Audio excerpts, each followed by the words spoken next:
All right. Hello, everyone. Welcome to another live panel speakers. He's my amazing co-host, Fong. I let you take the stage to introduce us all. Awesome. Well, Everyone thank you know very Linda much. always giggles and always laughing and giggling. Well, thank you very much, Linda, for having us again.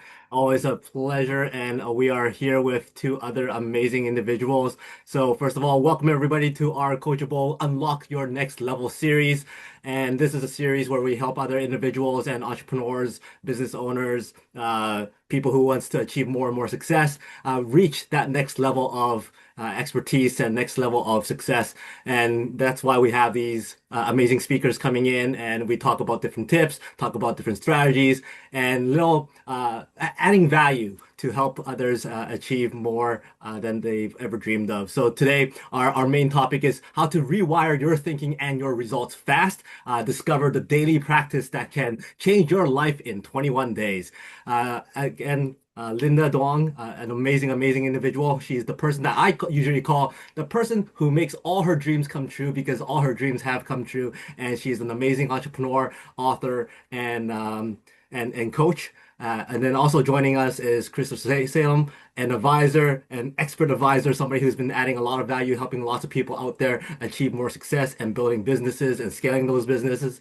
And then also we have Dr. King, who's also a great expert in her own right and somebody who's going to add so much value here and give a lot of advice here as well. So welcome everybody. Let's have some fun.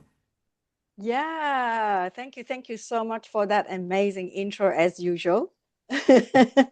So now last week we have you were very kind to get the whole spotlight to Chris Fong. So I thought today we have our new guest, Dr. King. But Dr. King is new to our show. So I thought I would turn the spotlight on you first, Fong. How about you go first this time? And then followed by Dr. King. And then we have Tamara as well. Tamara is finishing her other events and then she's going to join us at the half hour. So you go ahead, Fong. Well, thank you very much for that. As Linda alluded to, we have three other amazing speakers that's going to be speaking, Christopher, Dr. King, and Tamara. Therefore, I'm not going to take too much of everybody's time, but today's topic, like I said, is rewire your thinking and your results fast. And for me, one of the most effective ways to do so is to program our brains to become 50% more effective, 50% more fast, 50% more efficient so that we can find information faster and actually deliver information faster, absorb information faster. And one way to really train our brains to do that is with audio. One thing that I really, really like doing is listening to podcasts. However, listening to a podcast, if it's high value, those things could be hours and hours long. Also, I love listening to audiobooks. Those take hours and hours as well. Now, the thing is, I've always had I'm a very slow reader. If I was to read a book that's about 250 pages long, it would take me probably 20 hours if I'm spending non-stop time reading that book. However, who's going to sit there and read 20 hours non-stop? Therefore, it's probably going to take you a month or so to finish that book, 2 weeks, 3 weeks or so. And for me, I'm slow. So it's very difficult to actually finish books on record time until I found audiobooks. And I thought, wow, this is amazing. Not only does it save my time, it allows me to absorb the information better as well. So now I'm listening and reading at the same time. It hits two senses. And when it hits two senses, it allows you to absorb that information better. Now, when you're listening to an audiobook, what I found was for a 250-page book, it's about 9 hours. Instantly, I've saved my time by half, right? But what if I start increasing that playback speed? 1.5 times the speed, 2 times the speed, 3 times the speed. All of a sudden, I could finish that book in, let's say, 6 hours, 3 hours. And the funny thing is, you actually absorb that information better if you're looking and listening to it at the same time.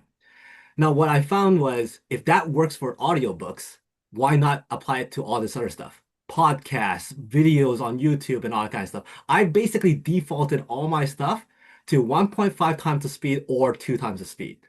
And lots of people sit there and go, wow, that's way too fast. Sure. But the trick is to trick your mind a little. Play that video, play the audiobook, play that podcast at 2.5 times the speed instantly. Listen to that about a minute or so and drop that down to 2 times the speed and then 1.5 times the speed. And all of a sudden you go, wow, I could actually absorb this information. And all of a sudden, 1 times the speed becomes very, very slow and you won't be able to stand it. Eventually, if you train your mind to do that, you're going to be able to process information faster. You're going to be able to absorb information faster. You're going to be able to find information in your brain faster. And if you're able to do that on a consistent basis over 21 days, all of a sudden, you're now at 2 times the speed, 2.5 times the speed. You could finish books in weeks, if not days. And that instantly allows you to rewire your thinking and change your results fast because we need time. Time is a very, very tough commodity. If it's not time, it's money. So you want to spend the money or you want to spend the time. If you could save time, guess what? Now you can utilize that time for more effective stuff that you need to do. Maybe going out to actually network with people, or going out to find a deal, or going out to analyze another business proposition.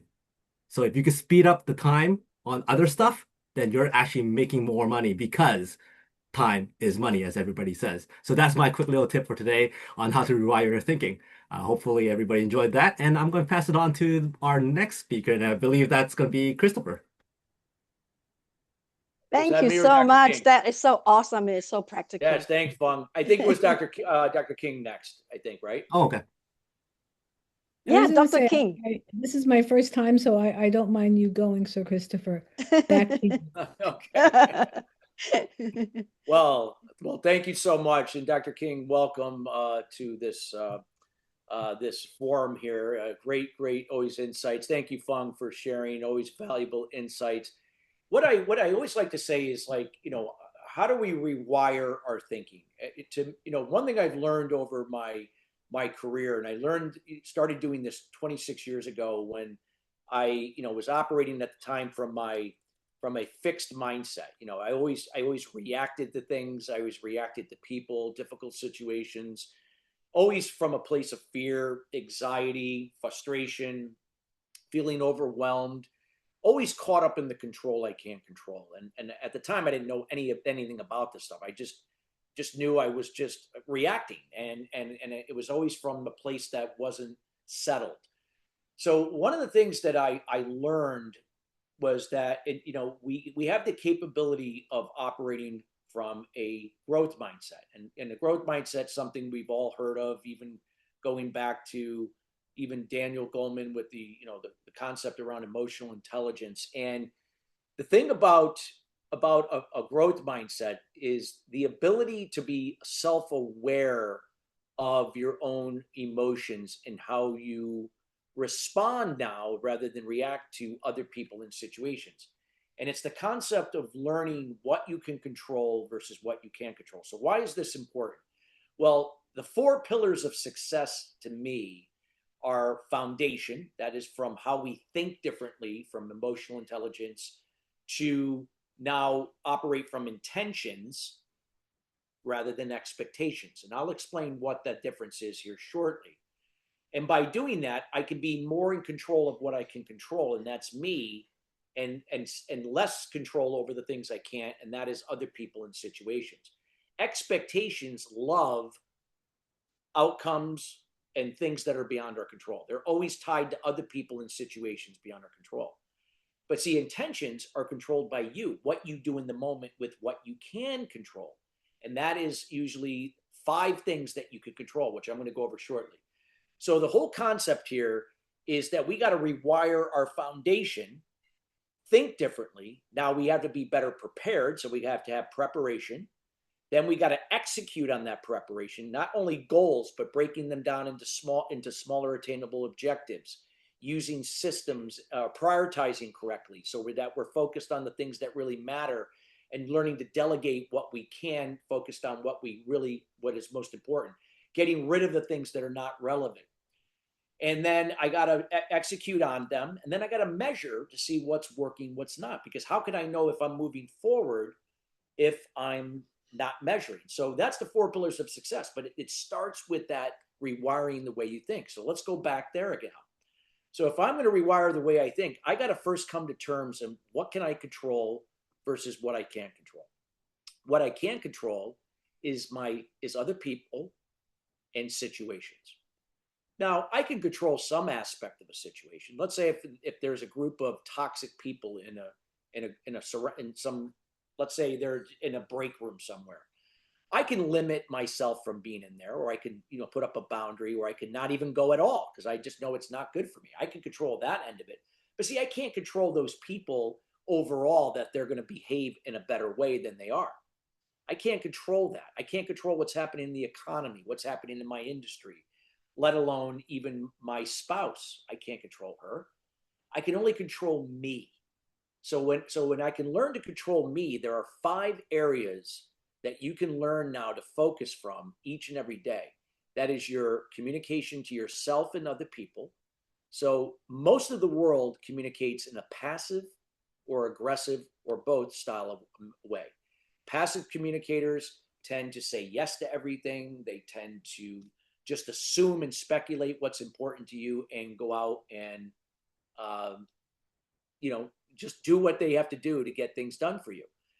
They oftentimes are doing it because they have a strong need for validation. That was me 26 years ago. I was a passive communicator because I grew up in a home where my father was rarely around and he didn't really pay attention to a lot of things I was doing. So I was always seeking his validation. So what did I do? I went out and I sought that out in other people. So if I went out of my way to please you and enable you and do for you, you would validate me. The reality was I never lived up to your expectation. It was never good enough.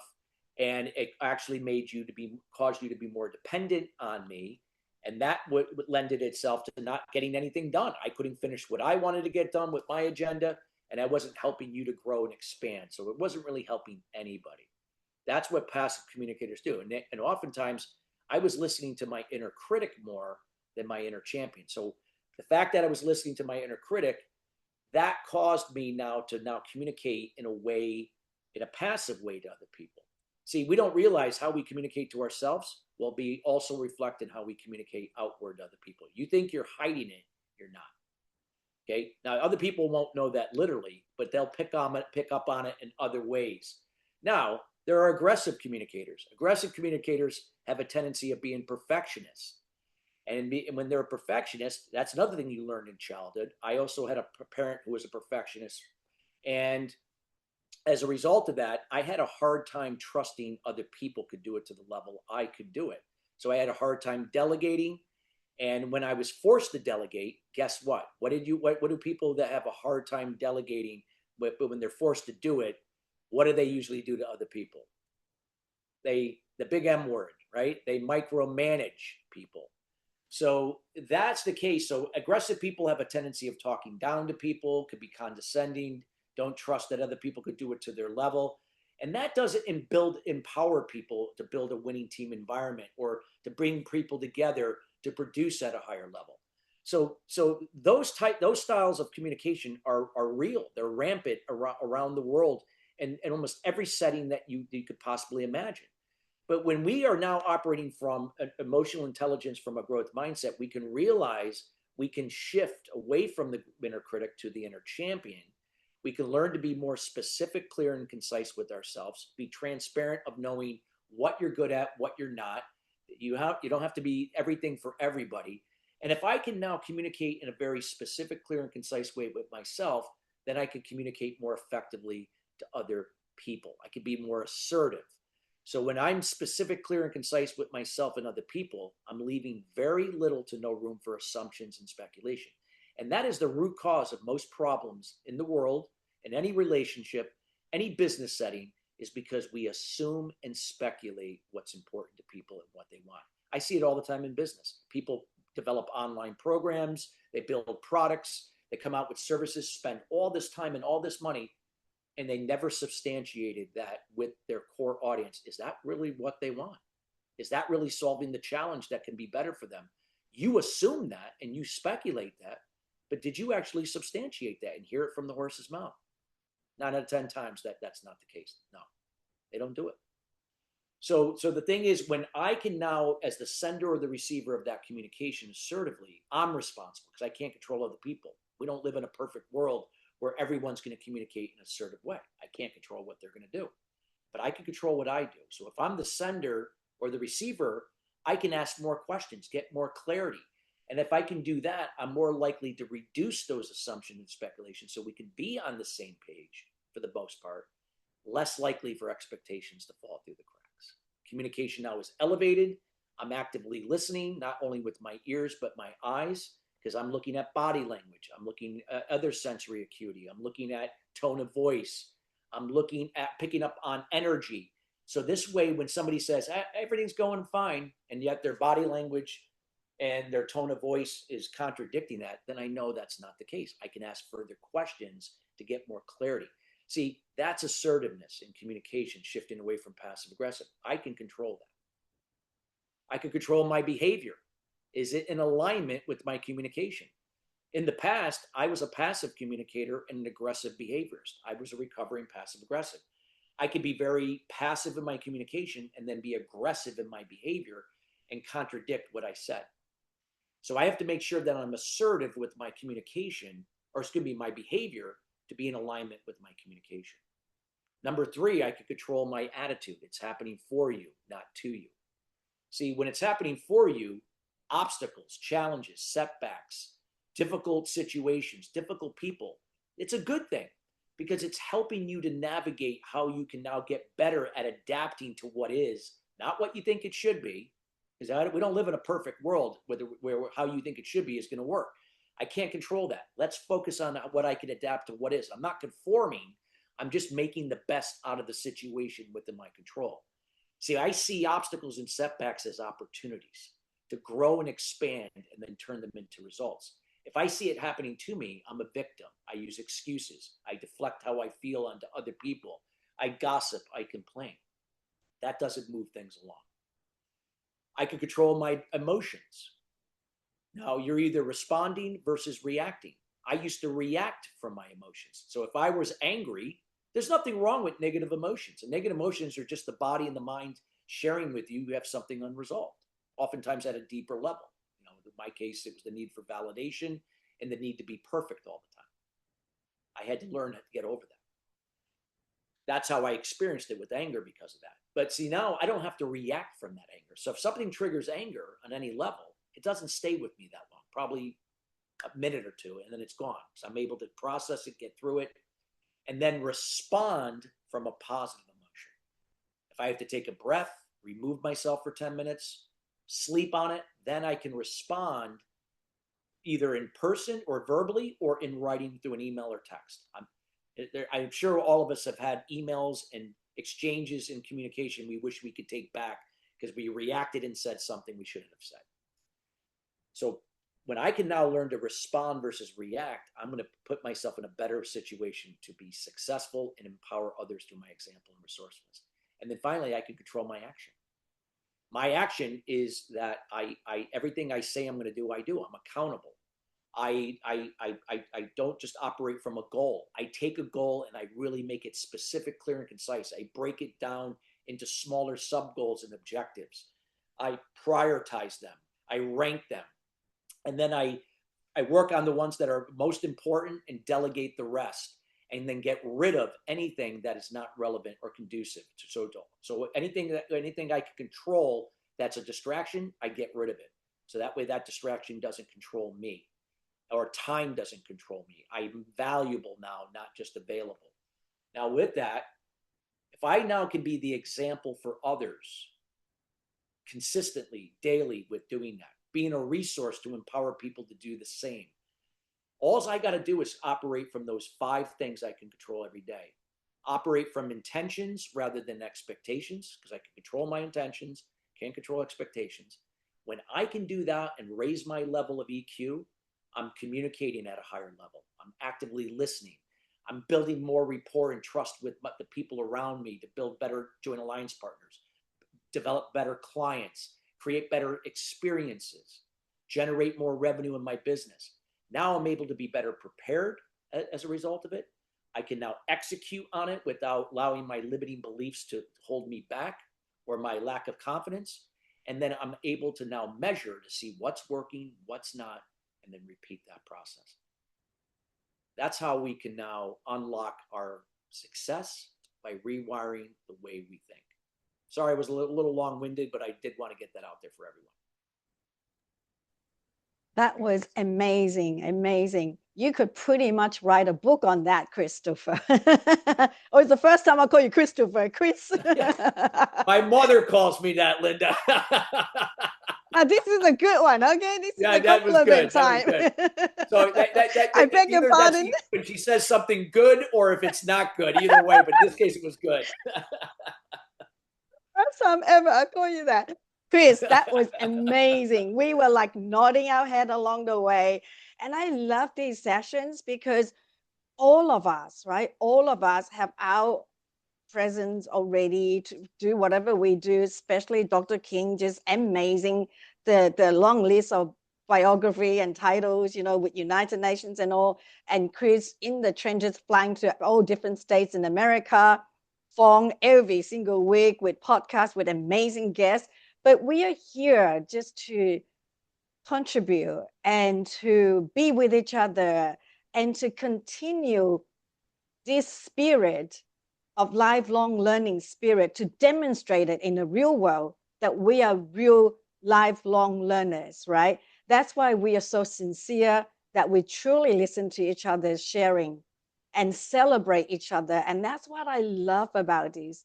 And as we go about it, we share the knowledge freely with the world, with whoever that resonates, whoever resonates, and whoever can benefit, even if we could just impact one person.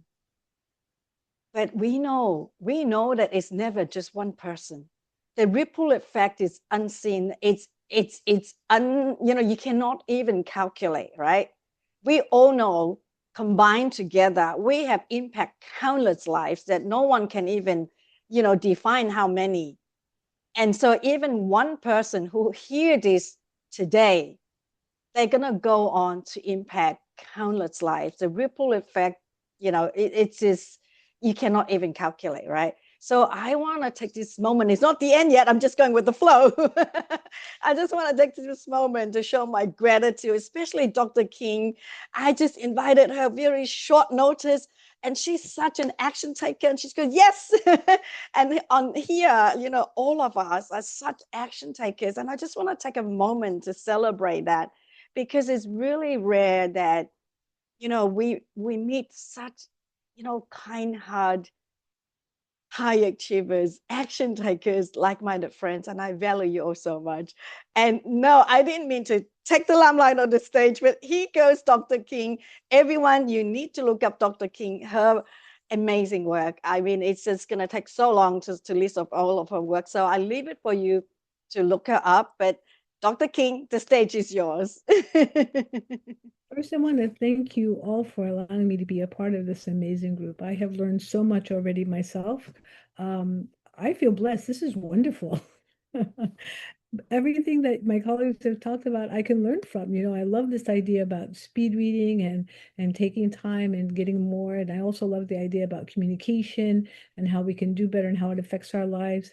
And I myself have been looking at for my own self-development and development also of people around me with my book, Humanity Unveiled, Humanity. And I started looking at that because I realized that we talk so much about artificial intelligence. We talk so much about machines. We talk so much about GTP chat and how life is going to change and how people are not going to have the same jobs that they had before. And, like everything is going to change. And then I realized, well, no, not everything. The one thing that we have is our humanity. And what is that? When people think of humanity, many times they're thinking about a charity, a starving baby and giving them food, but that's not really true. The humanity for me is the essence of who we are as people, right? Take away everything else. Take away language, culture, or don't look at that. What do you have? You have the human being, the humanity, how we do things, how basically the soul of human life. And why this is important to me is because I actually forgot the language of humanity. I literally forgot the language. What does that mean? Well, if you ask me about aggression, if you ask me about uh, almost anything, you ask me about medicine, you ask me about artificial intelligence, I have a vocabulary for it. You ask me about social media, I have a vocabulary for it. But for humanity, I realized I literally had no vocabulary. So I have been learning from other people, even like yourself, of course, that's how we've met. And I've learned from other people by their postings, what does humanity look like? And you only realize what it looks like when you see it. Okay, this is someone helping another person that they don't know because they need it, without recognition, without cameras, without without getting something back, right? Or a parent doing everything they can to make sure that their child survives. Um, it can be also a child deciding that they want to give joy to someone through dance or song. It's the humanity is our connection to one another and our connection to ourselves, connection to nature, and that connection is everything. So what I do every day to remind me of that connection, besides looking at what is humanity, and finding out through different postings and saying, there it is. If you said to me, give me a definition, I'd be hard pressed. But if you show me the actions, or I see what someone's done, I say, look at that. That's someone being human, right? That's joy, that's learning, that's laughter, that's grief, that right from somebody passed away. I know what it is when I see it. Every day myself, what I do, and I have our family do, is I talk about what am I grateful for? And I look at what I'm grateful for because I've noticed that it's quite easy to talk about what I don't like, what I'm not happy about, what I'm not grateful for, and how everybody else around me should be doing more than what they're doing. So, in order to bring myself back to myself and to realize that I am the key to whatever happiness that I think that I can generate, that I am the one that has a responsibility, not just to myself, but also the energy and the light that I put out to others, to first of all be grateful for what I have. What is that? To be grateful for it. And it changes. And every day, literally, 2 or 3 times a day, I say what I'm grateful for. It always changes because I'm always grateful for something different. And just putting myself in that particular light of what is good, what am I grateful for? See, being grateful also is a part of humanity. It's a part of being where we are, as we are, and being happy to be alive. That's part of, at least for me, humanity. And so every day that I practice this, I'm learning that as much as and I want to thank you for saying all the things I've done, but the most important thing I think that I do is I'm able to, and I'm grateful for relating to people like my colleagues here, all of you. I'm grateful for having opportunities like you asked me to come. So that for me is very important because this is our connection. And in this connection of saying yes, right, to our collective humanity, look what I get. I get all of these gifts from all you amazing people. So I think for me, being grateful every day, or being grateful, naming what are you grateful for? Because it's so sometimes difficult. I have people that say, I don't know. And I think, well, if you don't know what you're grateful for, then you're not connected to your chi. You're not connected to your, well, let's talk about your purpose. Well, sometimes your purpose is just to be. Sometimes that's it. You don't need to do, you don't need to give more, be more. Sometimes the purpose of life is just to live. Not always, but sometimes. There are many high achieving people that believe that they always have to be on and do all kinds of things and achieve all kinds of things. And the truth is, in the humanity, your life is sacred and good just the way it is because it's your life. And that energy of your life supplies all kinds of fabulous things to people around you all around the world. And that's more than enough. So when I also look at humanity, the reason why I even wrote the book Humanity Unveiled is because I started to realize that within my life, people taught me lessons about humanity through their actions with me, to me, and for me. And I realized that the actions I was seeing, that's what it was called, because I couldn't figure out what is this called. And that's how the book came about, when I started to think about what are these positive actions, for example, it's not just joy, and it's civility. Humanity is civility. Most people wouldn't even think that it is. Or how about authenticity? What does that mean? Truly being who you are, making sure that you're not a photocopier, you're not trying to be like someone else, and you can't be anyway. I mean, there's just no way. Everybody knows that every single fingerprint that we have is unique in the world. So all of us, so are our souls and our, people call it different things, but so is the essence of who we are, unique. And so I would encourage, not just myself, but others to start to look at, when you can, even if it's once a day, think about, and if you can, say out loud or write down, what are you grateful for? What is important in your life, and what is it that's really good? Also, I would ask people to start looking at, start teaching yourself, what is humanity for you? What does it look like? Name it, see it, point to it. I think in a world we have now robots and machines, and well, in 10 years, we're going to have robots cleaning our house. And we even have some people that are starting to use robots in relationships because they're so lonely. People are so isolated now that they're turning to artificial ways of trying to have connection, human connection in an artificial way.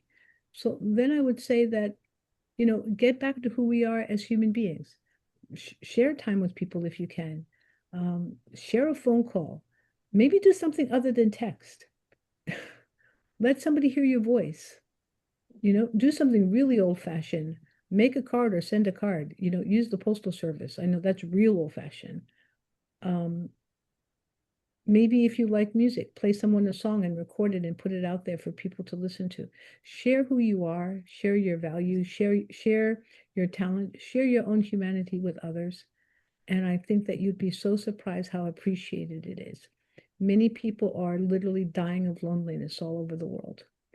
And we don't have to be lonely, because the one thing that we have is humanity, and the humanity that we have is collective, and it's for all of us, and it leaves no one out. It's a circle. And we just have to remember that we're part of that circle and hold on to it with both hands, remember it, name it, see it, and celebrate it. Thank you.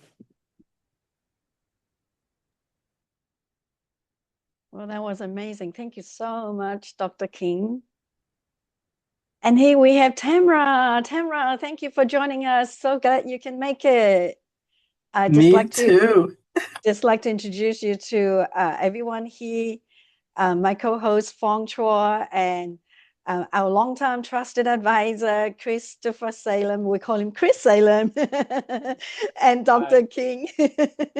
Dr. King has a long whole bio, which I recommend everyone to look up to save us time. And since you're here, Tamra, the stage is yours for you to share with us. Awesome. Thank you so much. As I stepped into this, I could feel all of the great energy exuding from you all. And thank you, Dr. King, for your words of encouragement and enlightenment. Definitely hit home. I feel your energy too. So thank you all for creating this space, number one. And I want you to think about the energy that's being generated in this space. I hope that you feel it too. It is like electricity, and it's literally, as you're speaking, our brains are literally firing 86 billion neurons as we connect in this space, in this moment. But here's something that might just blow your mind, and I mean literally blow your mind. Every single thought that you're having in this moment is physically rewiring your brain. You're not the same person that you were before you hopped on this Zoom. Your neural pathways have shifted and changed and evolved as we've listened to each of the words that have been spoken. So let me ask you this question. If your brain is going to change anyway, why not become the architect of that change? I've got about 7 minutes to share something with you that could possibly transform your life. Here's what I want you to really feel in your bones. For so long, we've been told that changing who we are, it takes forever. I am who I am. This is how I was born. I can't change. That's not true. Breakthrough transformations are for everyone, and rewiring decades of thinking is not a massive mountain that you have to climb. It's actually possible. There's been research published in Nature Neuroscience, actually in 2024, and it's pretty brand new science. And it shows that significant neural reorganization can happen in just 2 weeks. 2 weeks, imagine that. And I really believe sometimes it can happen instantaneously. The part of you that says, I'm not good enough or I don't have what it takes, that voice can be completely rewired. Our brains contain 86 billion neurons, but here's the beautiful truth. It's not about the neurons. It's about the connections between them. And those connections, they're hungry for change. They're craving evolution, and they're waiting for you to feed them some new patterns, some new ways of thinking. What patterns are you feeding your brain right now? What stories are you telling yourself that is running on repeat like a loop in a computer system? Because whatever you're focusing on, you're literally carving deeper and deeper into your neural pathways. Now, let me paint a picture of what's happening inside the brain. And I'm no scientist, but if I had to do my life all over again, I would definitely, Dr. King, have my PhD in neuroscience because I find it so fascinating. I'm from Georgia, and so this really hits home for me too. Researchers at Georgia Tech discovered something that I think is mind-blowing. Your brain has these 20-second attention cycles. And every 20 seconds, your brain is asking, what should I focus on next? Ooh, what should I focus on next? And I used to call it like the squirrel effect, like squirrel, like distracted, constantly looking and not being able to focus very long. So I could see that 20-second cycle happening in my brain even. But think about that for a second. Every 20 seconds, you get a choice, a fresh opportunity to redirect your neural pathways. But here's where it gets super juicy. The latest research shows us 3 game-changing ways to accelerate your brain's transformation. First, that 20-second window. Your brain is most receptive to new patterns during that 20-second cycle. So when you want to install a new belief, focus intensely for exactly 20 seconds. Feel it, breathe it, embody it. Second, emotional supercharging. Here's what research calls adaptive rewiring. Your brain changes faster when you add emotion to new thoughts. So don't just think it, feel it pulsing through your veins and let it light you up from the inside out. And then third, environmental disruption. Your brain associates location with patterns. So you want to break an old habit? Here's what you do. Change where you practice your new thinking. Your environment is speaking to your neurons every moment. Can you see how this is different? It isn't just positive thinking. This is strategic neural rewiring based on cutting edge science. So here's a blueprint for a 14-day transformation that's been tested, proven, documented. Are you ready? All right, here's what I want you to do. Week one, day 1 through 3, I want you to catch yourself in the act. Every 20 minutes, set a timer, and I want you to pause and ask yourself, what story am I telling myself right now? Don't judge it. Don't overthink it. Just catch it. You can't change what you can't see. Feel into this question. What limiting belief has been running your life on autopilot? Feel into that question. Day 4 through 7, this is where the magic happens. Every time you catch that old story, you're going to give yourself a gift.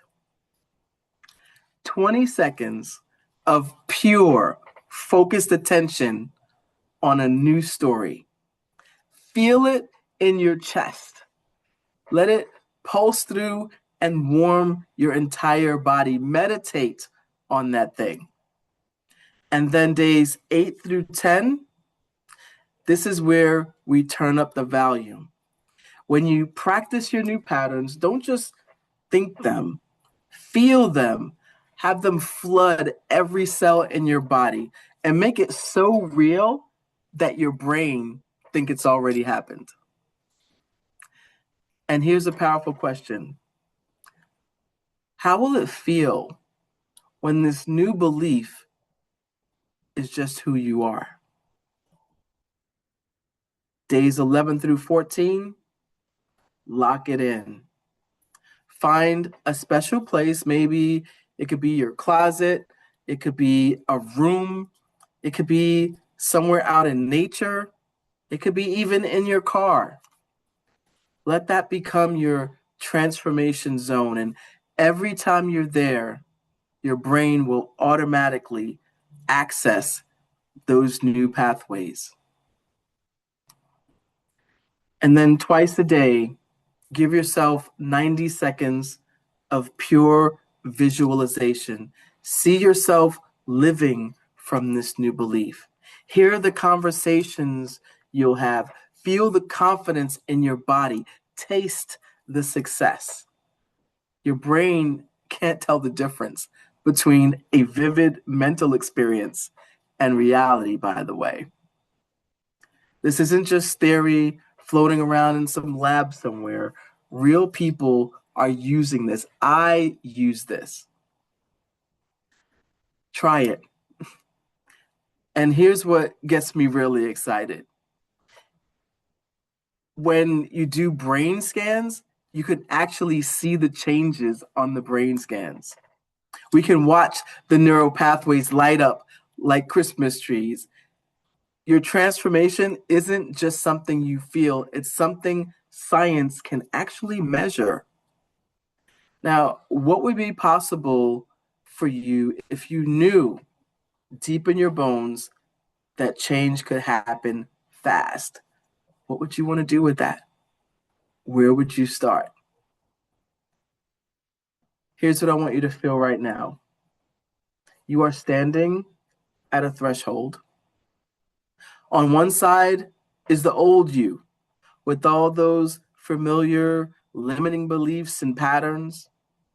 And on the other side is the you who you've been waiting for, the one who is ready to step into your next level. I challenge you to give yourself 14 days, just 14 days of intentional, loving, strategic rewiring. Now, let me ask you, what's one belief that's been holding you back? And what's one pattern that you're ready to transform? This is your new beginning. Here's what I know about all of you and those of you that are listening and watching. You didn't end up in this Zoom by accident. You're here because something inside you is ready to expand, is ready to evolve, and ready to unlock that next level. Neuroscience has given us a roadmap, and science has shown us the way. But the journey, that's all you, and it's yours to take. Your brain is already changing, already rewiring, already transforming. The question isn't whether you can change. Science has already proven that you're changing every moment. The question is, will you be the conscious creator of that change? In the teen training that I teach for students ages 13 to 18, when they're playing their life at their highest potential, we call that level 5. We call that being a conscious creating leader. Your next level is calling, and your transformation starts now. And I personally believe in you completely. So go rewire your world. Beautiful souls. Thank you. Oh, amazing, amazing. Thank you so much for that. Yeah, you're so welcome. So welcome. That is so, so beautiful. Yes, I love neuroscience. I think I'm gonna go back to Yeah. school for. I really do think I am gonna go back to school and study neuroscience. I really am. I am. That is so, so awesome. Does anyone else have anything to share? Well, I think at this point, Linda, you should share some of your thoughts on rewiring our brains and getting the best Sure. results. So that you're somebody who's able to really transform the dreams that you have into something that's actually materialistic. So share with us your strategy. No pressure. Okay. Does everyone see my screen? Yes. Okay. So today's talk is the series of Unlock Your Next Level series and rewire your thinking and your results fast. And we're here to discover with each other the daily practice that can change our lives in 21 days. Now, this is not just for our audience, it's for ourselves as well, right? We all show up here as lifelong learners, and we all here to champion each other. We all here to share each other's learning, because not one person, not that I know of, no one person knows everything in the world, right? And that's why I love these sessions where we get to be amongst our, like-minded peers, heart center leaders who care so much about helping others. And that's why we're here together. And I just want to say thank you once again to Dr. King and Tamra for the last minute accept to my invitation. And of course, my longtime associate, global associate, Chris and Fong around the world, every step of the way. We always do this for a long time now, yeah. So I just like to share my little, like Fong said, my little secret, which is not secret at all, because I've been sharing all these years and every time, all the time in my coaching, where I help CEOs to achieve amazing results with this little simple secret. And it is the same one, like Fong said, how I achieve every single dream I have so far. Touch wood. So, what is it? It's really three hearts, the essence of three hearts, humanity, as Dr. King shared. It resonates with everything that you guys said, but I just kind of like, this is my summary of the world of how everything you say, and I put it in this very simple way, literally three hearts. Heart number one is love and connection for ourselves. Heart number two is love and connection for each other. And heart number 3 is love and connection for the universe. But I'm not here to talk about 3 hearts today. I'm here to talk about heart number 1. And that's how I achieve all of my dreams. Because if we don't have love and connection for ourselves, it's really hard. It's really, really hard to even know what is it that we want to go and achieve it. So here we go. This is my super short 1-word secrets to help you achieve your rewire thinking and achieve your results fast. Literally 1 word: alignment. Alignment. Well, I was supposed to show you 1 picture at a time. Let me try that. Let me try that effect. Anybody knows Linda always giggle, and nothing is perfect.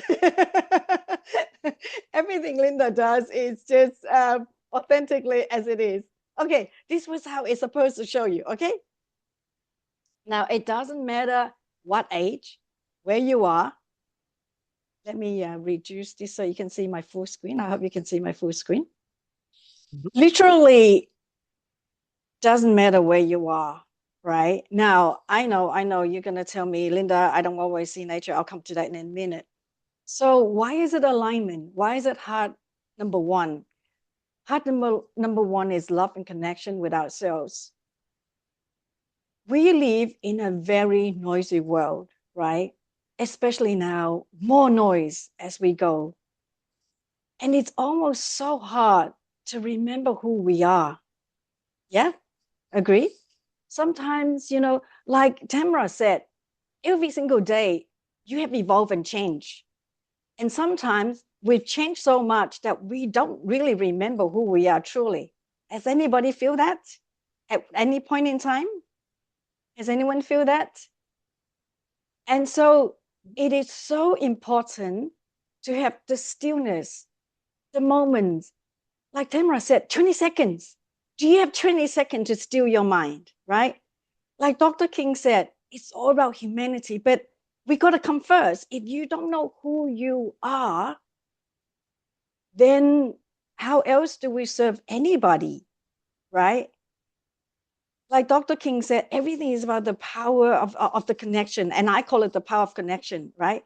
And the first thing has always have to come is me, myself, and I. Now, if I talk about this in the Eastern world where I grow up, that would sound so selfish.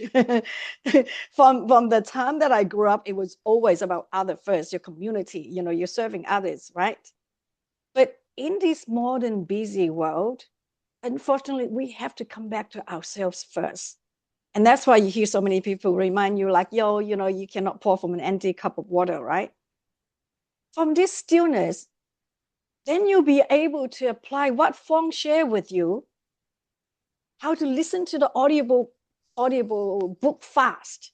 Because if you're in a noisy environment, there's no way you could do what Fong shared with you, right? To listen to the book at 1 time and a half or 2 times or 3 times faster, because you cannot concentrate. You might hear the noise, but you won't be able to absorb all the materials. So you need to have the stillness, the quietness, that focus of mind, and I'll come to alignment in a minute, that focus of your mind in order to absorb the information, the knowledge for your transformation. And when you have this stillness, that you're able to remember who you are, you're able to remember your value, how you behave, like Chris shared earlier, right? How do you think about the thinking, which is another big thing that I talk about. Think about your thinking, the meta connection. That's what Chris was sharing, thinking about your thinking, right? How to behave, how to react instead of how to respond instead of react. You need to have this quiet of mind in order to be and do what Chris was sharing. And that all comes back to, do I know who I am? And you only can know who you are when you have the moment of stillness to come back to yourself. And when you have these moments of stillness to come back to yourself, that's when you find alignment. Alignment to realize who I am, what do I value. Well, was I able to catch that 20 seconds that Tamara suggests, and then align yourself with whatever's going on in the world, whatever is happening. Is it, like Chris said, is it happening to me or for me? Do I want to react or do I want to respond, right? Which book would be more beneficial to me, like Fong suggests? If you could do this every day, even just for 5 minutes, I know you're busy. I know we all are busy. If you could do this even just for 5 minutes, but of course, the longer, the better. You go as long as you need. But if you just start with 5 minutes for 21 days and note it down, right? Like how Tamara gave you the instructions, the first few days, what happened, the next few days, what happened, note it down. And I know Chris is big on journal, right? Journaling. You note it down the first day, how I feel, second day, third day, do it for the 21 day. Now, why is it 21 day? Actually, 21 day isn't the deal. You need to do longer than that. But the whole idea about 21 day is Dr. Maxwell, in 1960, with his patient, after they do the surgery, he said, you got to wait to 21 days to get used to the new effect. That's why that 21 days comes in. But truly, it's not just 21 days. Go on infinitely. This literally is how I live all my dreams. I don't just achieve it and park it. I live all my dreams. The very first dream, seriously, was when I was 5 years old. I just wished to have a beautiful dress because I was born at the end of the Vietnam War. I was forever wearing hand-me-downs. I didn't even know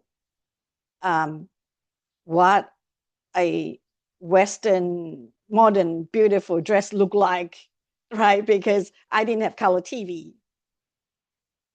I just want a dress, like a basic dress. And that planted in my head as I grew up. It means I want to be a fashion designer. I didn't have the vocabulary back then. And I did. I opened my bridal boutique in 2001 in Sydney, and I won awards. I was in wedding magazines, all of those. But seriously, just go out to nature.